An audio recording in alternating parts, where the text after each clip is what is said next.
Hey, everybody, and welcome to another episode of Cannabis Enlightened.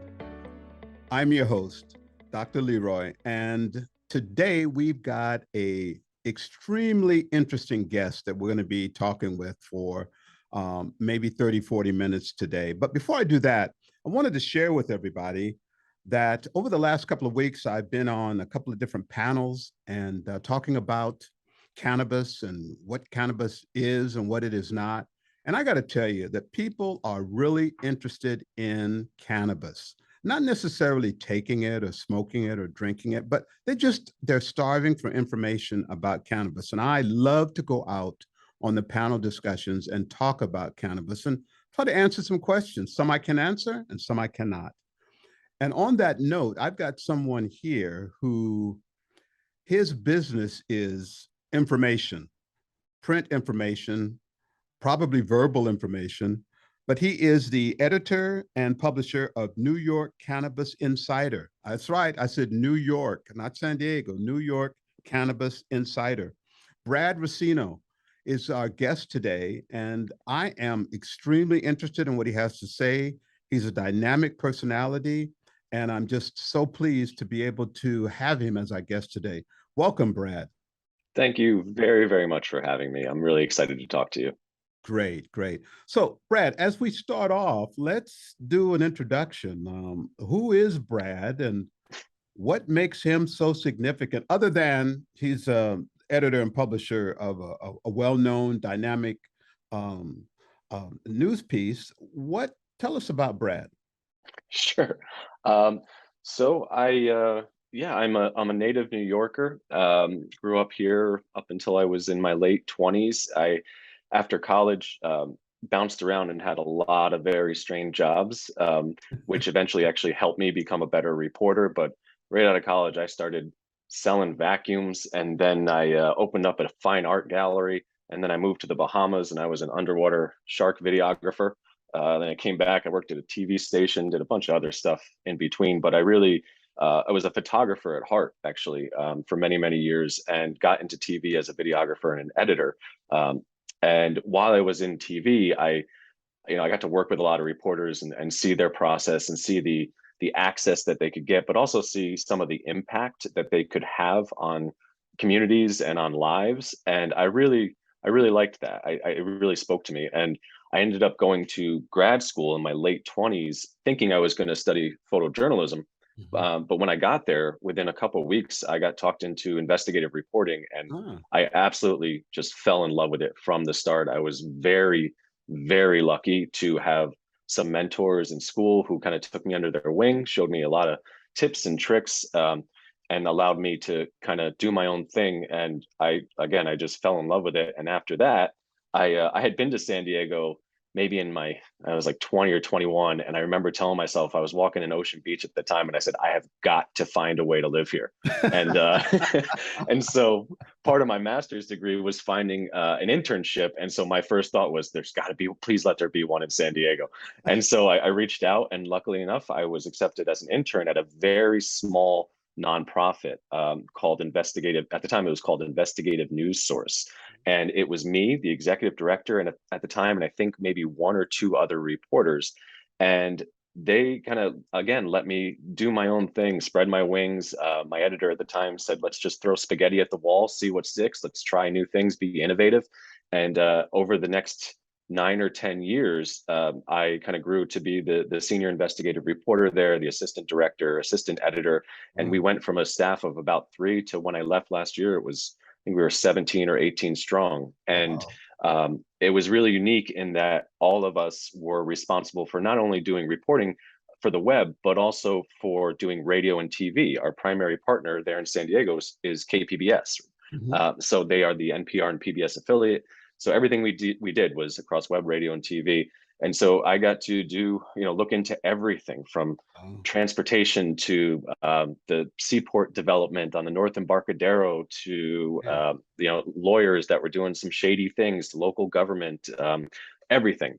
But the only thing I didn't do was cannabis. I never even thought about kind of looking into it or reporting on it. It was so ubiquitous, like at the time, that I just took it for granted. It was just something that was around. Right. Um, And then after that, I ended up, my wife and I had our son in 2019. And then we had another one on the way, he's now 9 months old. But at the time, we were in our little home in City Heights, and our families are both in New York, 3,000 miles away, giving us the guilt trip every single time they called. And we just really missed them. We needed some support. And my wife had a really unique opportunity out here. And so we said, I think after 10 years, it's time to move back. So we did. And when I was out here, I was looking around for something that was similar. I'm in central New York now, which people think of New York as New York City. There's a lot more once you go up north. It's a big, big state. So I was looking around for something similar, and there really wasn't anything similar to what I had done in San Diego. And I ended up just asking some local news people to meet me for drinks. I just wanted to talk journalism. I missed it. I missed the environment. And just chance had it that one of those people told me, hey, we have this job opening at Syracuse.com for this entirely new thing called New York Cannabis Insider. And again, we want someone to start it up and just do your own thing, make it work. We will allow you that latitude to take those chances and do those things. So it sounded really intriguing, and I took the job. And I made it very clear at the onset that, listen, I don't know much about like how the politics of cannabis works, all this. And they said, that's fine, just learn. And so I did very quickly. And I got hired last September. We hired our first full-time reporter in December. And then I went out on paternity leave. So kind of threw a wrench in the mix right when we were getting started for about 2 months, but came back and we started publishing in March. And it has been nonstop ever since.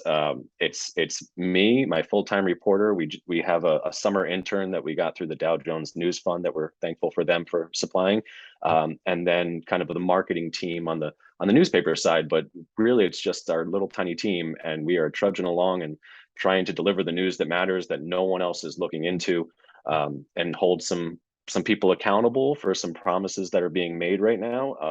Trying really hard to look out for the little guys and give a voice to the underserved, and keep on trucking. And so far, so good. That's great. Let me unpack a little bit of that. First of all, how many vacuums did you sell?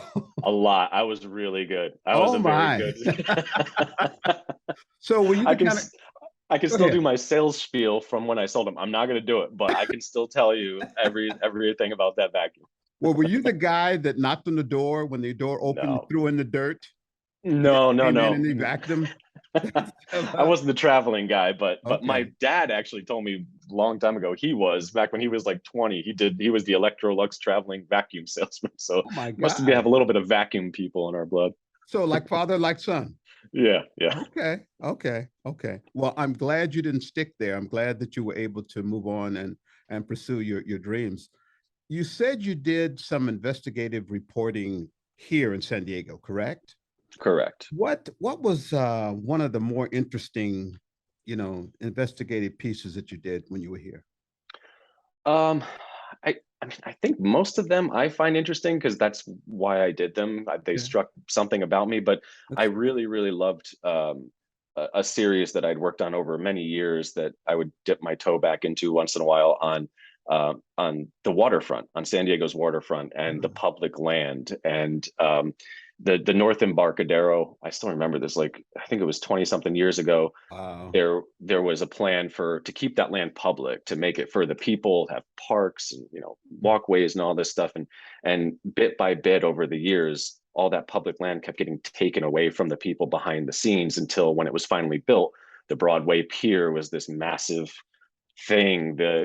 All of these things had been usurped by very powerful interests, and I spent months and months looking into who those people were and why, and kind of dissecting what went wrong, because as they are redeveloping the waterfront now with the Seaport multi-billion-dollar thing, I wanted to set a precedent and make sure that does not happen again, and to make sure that people are aware of what can happen, how it happens, and to make their voice known and be involved and civically engaged to demand what's rightfully theirs, which is that waterfront is for the people. And as a result of your investigative reporting, did you move the mountain? You never know. I mean, it was already something that was done after I even got into San Diego. And with those kind of things, anecdotally, yeah, I hear, of course, like you did great work, and now we're keeping an eye on this stuff. But Mhm. most of the time, you never know unless it's something very specific about some particular bad actor who did something and then they end up going to jail. Most of the bigger picture stuff is it's hard to kind of quantify what we as a reporter do other than provide the information. But once in a while, you get those that you made a direct impact. So it's hard to say. Well, okay. Well, great. So now, you know, you are a native New Yorker, correct? Correct. But you like San Diego. I love San Diego. It Oh my is my gosh. favorite place in America. I've been on so many road trips since I was like 16 years old around this country. I've been to probably 40 states, and San Diego is by far my favorite spot in this country. Well, whenever you want to come back, our arms are wide open for you. Okay. Thank you. I'm just going to make sure that my parents who are here babysitting my kids right now don't hear that out loud. Well, you're one of the few people that I know that are from New York that want to come to California. Most of the people want to either go back or they want to stay in New York because Mhm. they love it. They say New York is the center of the universe.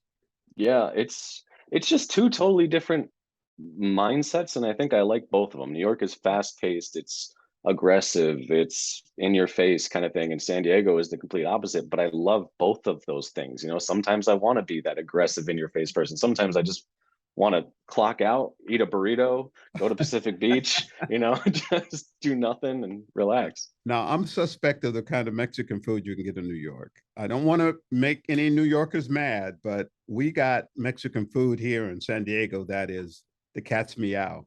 Unrivaled, unrivaled. The best burrito I've ever had in San Diego. I still to this day I will die on this hill. Is Trujillo's Lambda burrito up by the college, and I make it a point to go there every single time I'm back. Okay, and I want the audience to know that that is an unsolicited plug. Yeah, I didn't create that. I didn't make that happen. I'm getting free nachos for life every time I go there. From For the rest of your life. yep. Exactly. Let's talk a little bit about you getting to New York and getting into the cannabis space. So this must have been new for you to be an editor and a publisher. So you've got Yeah, everything. You're in charge. The buck stops with you. yeah, and it's actually even more than that because doing editor, publisher, and then I'm also a reporter. I mean, because we're so small staffed, and also I can't let go of that instinct, so I'm Ah, constantly publishing as well. But then we have all that, but on the other half of our business model is conferences. So we are putting right. on statewide educational conferences. We just had one in Albany that was unbelievably successful for us, at least as far as the feedback and everything. And we now, because it was so successful, we decided to put on three more before the end of this year, which is turning a little bit more of my hair gray, but it's still super exciting. And we have one in New York City coming up in a few weeks, then one in the Syracuse area in September, and another in the Hudson Valley in November. Was that the So one in that, May? yeah, You have one May. That was the cannabis New York Cannabis Insider Live.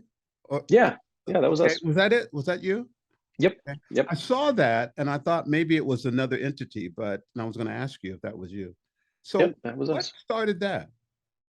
So New York, Cannabis Insider is actually a it's kind of hard to describe. I'll try and make it simple. Basically, the parent company that owns us or owns Syracuse.com and NewYorkUpstate.com, which is where we publish. That parent company is called Advanced Media. They also own a number of news outlets around the Northeast and some in the South. They own NJ.com, NewJersey.com. And about 4 years ago, when New Jersey was legalizing and getting around to recreational, they started a New Jersey Cannabis Insider. So that has been up and running for, I believe, around 4 years now. But they saw the success of that business model of the journalism combined with the conferences and really just leading the space with trusted, valuable news. And they said, why don't we do this in New York? So when I started, we had a little bit of that same template if we wanted to follow what Jersey was doing. I asked if it was okay if we did it slightly differently, and concentrated a lot more on the straight news like that you would read in a newspaper, as opposed to 100% kind of B2B industry knowledge, like tips from experts and cannabis veterans and such. So ours is a little bit more of a mix of the news and the B2B. Theirs is a lot stronger focus B2B. But either way, both our entities are doing really well in our states. People have such a thirst for this knowledge, whether they are the entrepreneurs getting into the space, or like you had just mentioned on the intro, the general public who like, there's such a stigma around this. And the more education you provide, the Mhm. more they come around and, realize that this is a legitimate thing, and also a multi-billion-dollar industry. Oh Like my God. it can change states, it can change economies, it can change lives. Exactly, exactly. So as you're in this space, it sounds like you've got your hands on a number of different things. You're continuing to do some investigative reporting. You've got these conferences going on. Uh, you are in charge of the newsprint that you're doing, and you're a reporter. Yeah. What part of the day do you sleep? like like 12:30 to 3:30 like last Right. night. Okay. But that's it. Yeah, because you throw in the infant son and the 3-year-old, and it's not a lot of sleep, but it's a lot of coffee, and supportive family for when I need a break. Or my wife's super supportive. She's a journalist as well. She gets it. Her and I are both the same in terms of when we get into something, we get into it and we can't stop. And so Right. that's part of the reason we wanted to move back, was also the family support and having Sure. a chance to take a break once in a while. Oh, I can understand. I understand. So when you left San Diego, the cannabis industry had already matured to the point where we'd approved the cultivation, manufacturing, sale of, and in some parts of San Diego, the consumption on site. In some places, National City, if you Mhm. remember, okay, National City has something like that. So that's what it was. That's what it was like before you left, correct? Yes. So as you traveled 3,000 miles to New York, what did the terrain look like when you got there in terms of the cannabis industry? Um, you know, well, I got here, I would say April 2021. That in March 31st, New York had passed the Marijuana Regulation and Taxation Act, which made recreational legal. And so it was brand new, that this thing had been passed, and that this industry was forthcoming. But you saw what you would see pretty much anywhere: the CBD shops, those kind of stores everywhere. The closer you get to Manhattan, especially in Manhattan, there might have been some mobile trucks, or like sellers kind of operating. Like if you went into a CBD store and asked the right way, they'd sell you something over the counter. Yeah. But then as the after it became legal, and the state was in the process of creating the regulatory framework, the regulatory bodies that would come into existence, people kind of started becoming a lot more brazen. And to the point where, especially in New York City, it was just all over the place and in your face. I mean, stores openly advertising that they're selling weed. Um, that now, right now in New York City, mobile trucks everywhere you go. I went down and got out of Penn Station. It was just blasted in the face with the smell of marijuana for about 10 blocks because everyone's smoking. Wow. So it quickly became something that was accepted slightly underground a little bit, to just come like billboards just all over the place very, very fast. And so that's been a really interesting thing to watch, and also obviously to cover as a reporter. Sure, sure. So now I want to ask your opinion about this. And you've used cannabis in two different words, a weed and marijuana. Which do you have any preference, or what's your feeling about how we refer to cannabis? Honestly, I do that because when I'm writing a story, I hate to see a same word over and over and over again. So I'm at the point in my brain where I use cannabis, weed, and marijuana interchangeably, just because I'm thinking as I would write. Like you don't want to read a sentence or three sentences in a row that have the same word in them, but sometimes you have to include the same thing. So I use them interchangeably because I'm coming at it, I think, from a writer's perspective. But when if I were just to think about that, I mean, I've learned a lot over the last year about the implications of the word marijuana, the stigma attached to it, where it came from, and then, but there's so many people. It's weird, like the differences. I will get emails saying, "Stop saying weed. It's got a stigma," and then I'll get people saying, "Stop saying cannabis. It sounds like you're an academic," and then "Stop saying marijuana." It's like, what do you want me to call this thing again? I don't have many options. But like when I think of weed, especially growing up, like weed definitely has to me a much more of that stink on it as a word, just because when you think of weed, you literally think of that's at least how I work it out in my brain. Right, I mean, I've always used it my whole life, like used that word my whole life, right. but I think that's out of the three words, that's the one that people seem to take issue with the most, at least from my experience, from what I'm hearing from readers or when I have conferences. It just that seems to be the thing that people glom onto. Weed or the marijuana? Weed. Okay. Yeah, and then the marijuana thing has, I think, as more and more people are becoming educated on that history. I've seen so many stories just over the last year from different publications diving into the history of marijuana. People are starting to react to that. And Right. then you also have the two different, you have marijuana with an H and marijuana with a J. Today. And when New Exactly. York, yep, and when New York did the Marijuana Regulation and Taxation Act, and basically in every place that there's a written regulation from the government, they use it with an H. And then I'm Mhm. hearing like, oh, there's different reasons for that.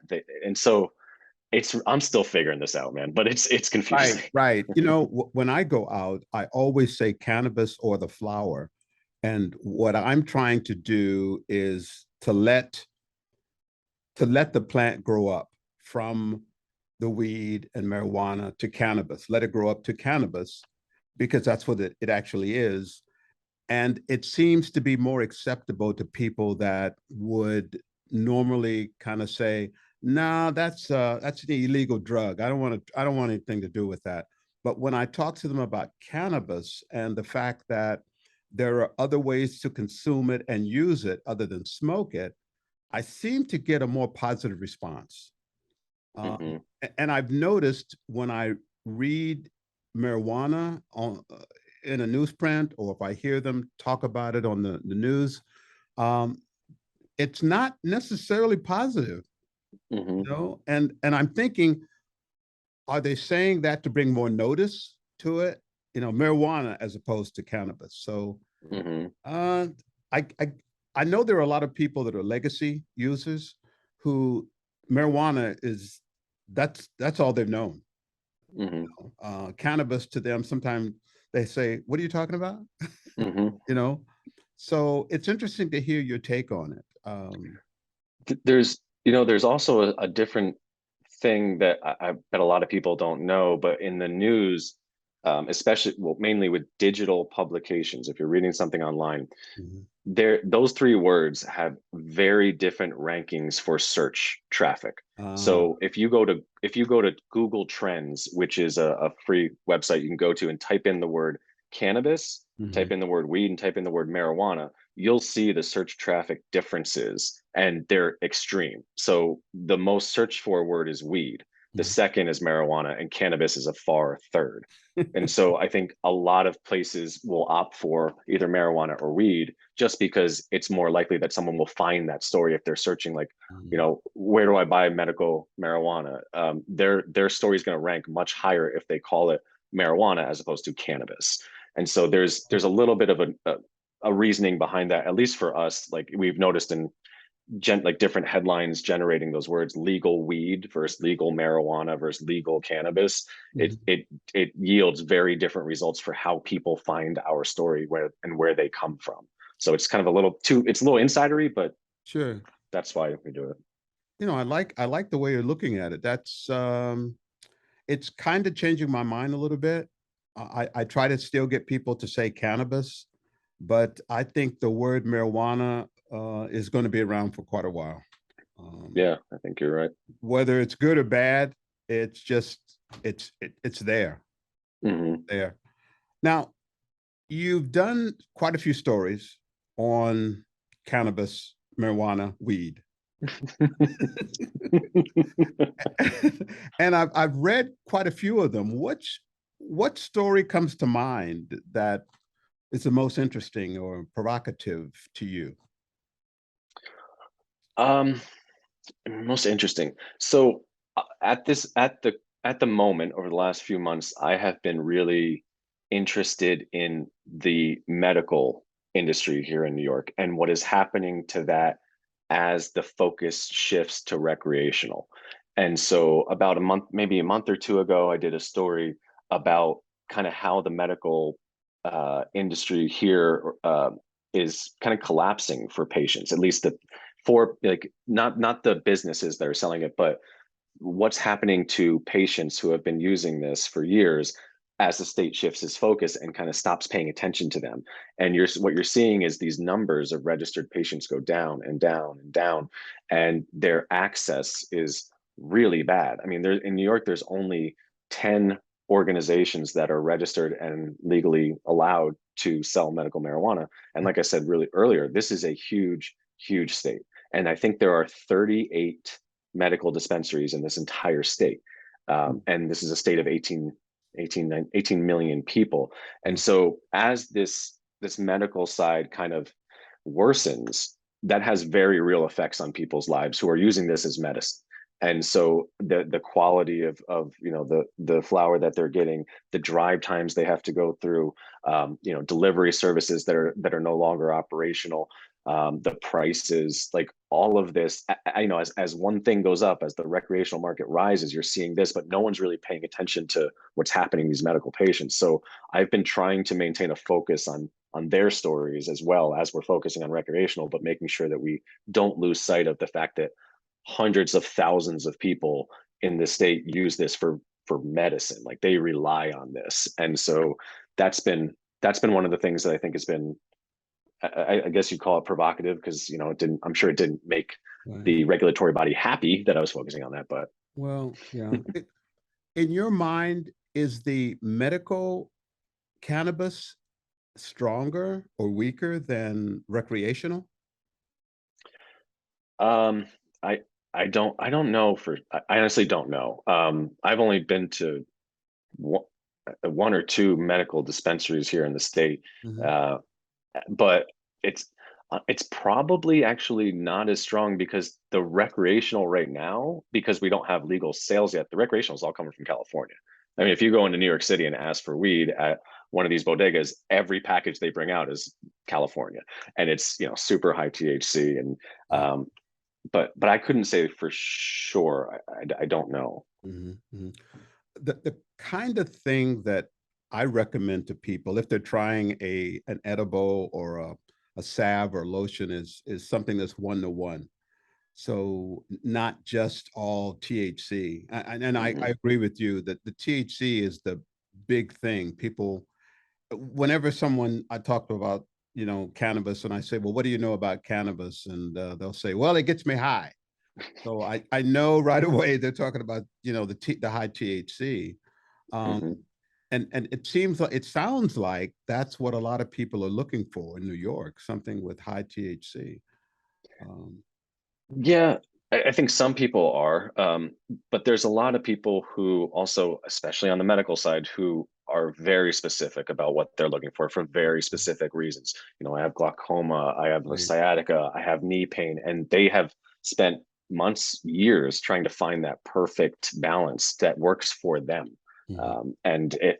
As I learn more and more about this and about the science behind it, which I am not an expert on yet, I hope to be in 5, 10 years time, but it is absolutely fascinating the way that this system works, the endocannabinoid system, and how it affects different people and their metabolism. And just talking to different folks about what does this do for you? Why do you use it? And hearing the myriad reasons that people have for using this and swear to it and say, it got me off opioids, it Right. got me off painkillers, it Exactly. stopped my drinking. I mean, I talked to a lot of veterans about this because veterans are a focus within the New York cannabis industry right now of trying to award them priority licenses. And the number of vets I've talked to about this and how they swear it saved their lives is just astounding to hear. So you hear it over and over again, and at some point you believe it that this is a very, very real thing for a lot of people.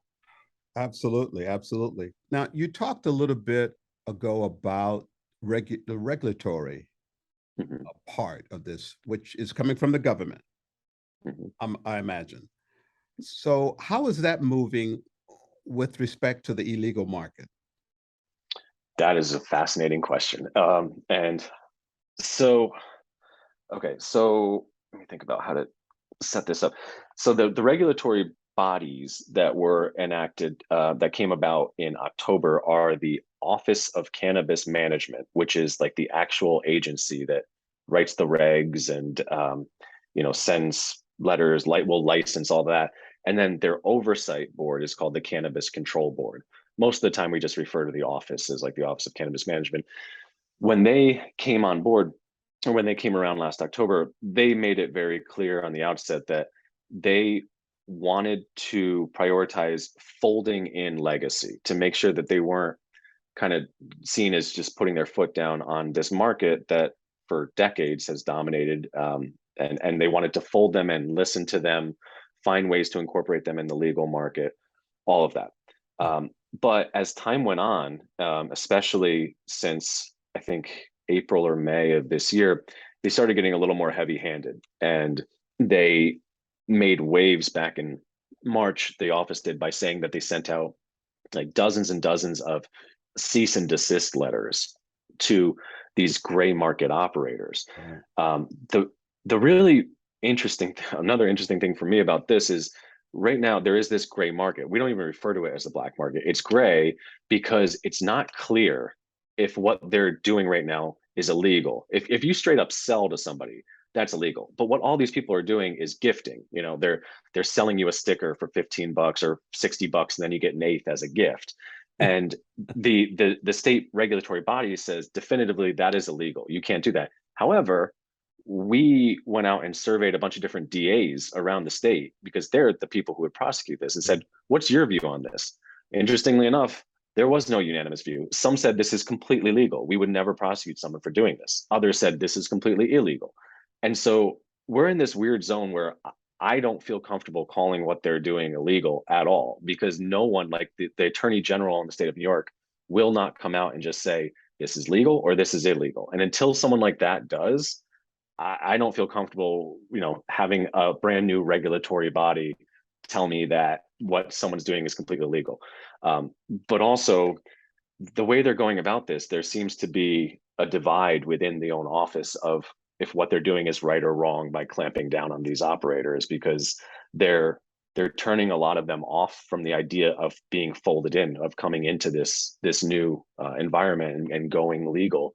And so it's been a drama. It's been really interesting to watch the approach and the evolution of it. But to their credit, to the government's credit, they have said time and time again that this is a priority for them, and they want to make sure that they incorporate legacy and fold these people in and listen to them and learn from them. And because at the end of the day, these are a bunch of politicians. I mean, they don't have decades of knowledge of weed, so they have to listen to the people who know what they're doing to make this work.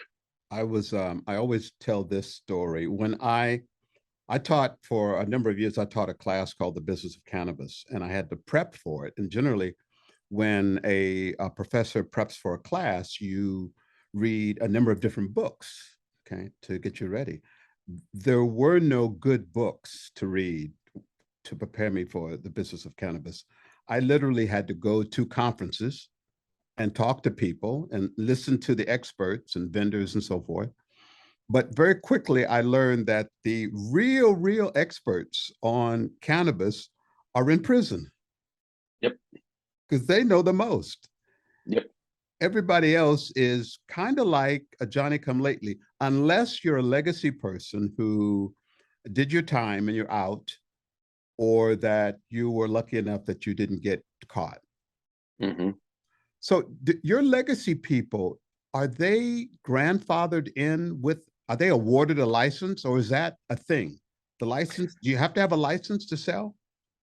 Yes, so you have to have a license, and nobody has a license to sell yet. So, but the really progressive approach that New York took on this, and should be commended if it works, is that are prioritizing what they call them justice involved people. And justice involved doesn't just mean that you were arrested for marijuana. It means that you could have a father who was arrested, a brother, a son, a daughter. Your life was negatively impacted by the war on drugs. And so what they're doing is the very first round of licensing for retail dispensaries, they are reserving for these justice involved applicants. They're going to do 100, I believe 150, maybe 200 of these licenses, Wow. and make sure that these are the people that get a head start in the market. They also are raising right now, trying to raise $200 million through public and private financing to have the state identify, secure, renovate, and build out the dispensaries with state money, and then place these people in them so Oh, that wow. they don't have to find the stuff, they can go into it. And when these people apply for this license type, they have to rank geographic zones, and through some scoring matrix that we haven't seen yet, they will get placed into these spaces and basically already have that kind of head start. And it'll still be up to them to run the operation and everything, but it's a commendable approach to trying to make sure that social equity is Yeah. front and center. And then as the rest of the licenses come out, the cultivation, processing, distribution, all of that, the state is focusing on making sure that 50% of every license type is for social equity. Is make sure that they're reflecting kind of the diversity of the state, but also making sure that people who are affected by this have a seat at the table and have an opportunity to get involved. And I don't think there's any other state that has taken this kind of approach, which Oh, is that's it's really wow. cool to see. That's fascinating because even to the name justice involved applicant or justice involved people is a way of saying social equity. I mean, Yeah. we call it here. I mean, I was listening to your definition. So it's people that were directly or indirectly harmed by the war on drugs. Mm-hmm. So that could be an individual who went to jail or an individual's son or daughter. I guess that's indirectly, or a wife, Mm-hmm. fiance, girlfriend, whoever the person lived with, that they're no longer in the home. So that's very interesting. And also the fact that I think you said New York would build the property and get them set up. Yeah, they're identifying locations that exist right now, across the state. Like I know that they're looking at one in like right downtown in Manhattan in Union Square, and Wow. looking at whether they want to buy that building. And so their job is to find these places, secure them, pay for them, retrofit them, or I'm sorry, renovate them and get them ready. And these are like, I think minimum like 4,500 or 5,000 square foot dispensaries that Whoa. they're looking to have ready for these people. It's again, the devil's in the details and how this all plays out. Yeah. Everything sounds great It on sounds paper, good. but Yeah. when you see it, like when you see the minute details of how this is playing out, and like who's happy about this, who's not, it gets really complicated. And I do not envy the people at the top who are trying to make this happen, but it is, at the end of the day, it is a commendable action to take, and to see through. The only problem with this is, though, not only do they have to be justice involved, but they have to have owned a profitable, or have ownership interest in a profitable business that showed profits for 2 years. And so when you start to dig down into that, it's like you got an arrest on your record. How likely is it that you have a profitable business and ownership? Like you could be the manager of like a retail store for years and years and years, but you weren't the owner. And so that doesn't even count. And Okay. so when you get really into the Oh, definitions, it starts to be like you start asking, who are these people? Like, do they exist? okay. Are there enough of these people to even apply for this? So we'll see. They're going to open up that licensing application period soon, very soon. And then we'll see what they do. But their goal is to have the first dispensary open by the end of the year. That's what they keep saying. But I don't think that's going to happen. So, Brad, you mentioned earlier that most of the I was going to say weed, most of the cannabis is from California. Are there so I take it there are not many cultivation and manufacturing facilities in New York yet because it's so new. Right. I mean, there are for medical, but Okay. that's so closely tracked that not a lot of that falls off the truck and makes its way to the black market, at least here. And there's a lot of home grow that kind Yeah. of feeds the market, but especially, I mean, the center of New York is always and always probably always will be New York City, and not a lot of room to do a lot of growing down there when you're paying 5,000 for 100 square foot apartment. You don't have a lot of room for a greenhouse in there. Yeah, So that's why when you were talking about a 4,500 square foot store, I was thinking mhm. about people that I know that live in New York, and that's bigger than their apartment. Oh yeah, way bigger. Wow. And then Yeah. I guess there's a question of, okay, you have this building, it's in a prime location in New York. How do you get the product in there? Does the state help you with the product, or do you have to do that on your own?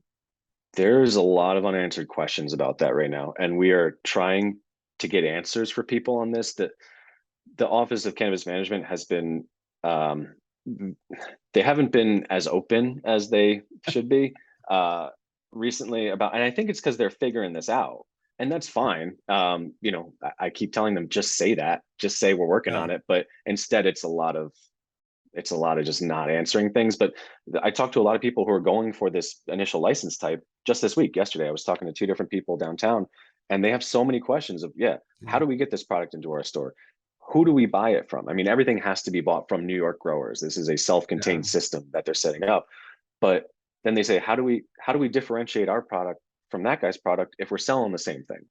Yeah. And and do we price it differently, or is the state going to mandate that we keep the price the same? There are so many unanswered questions about this that I don't know.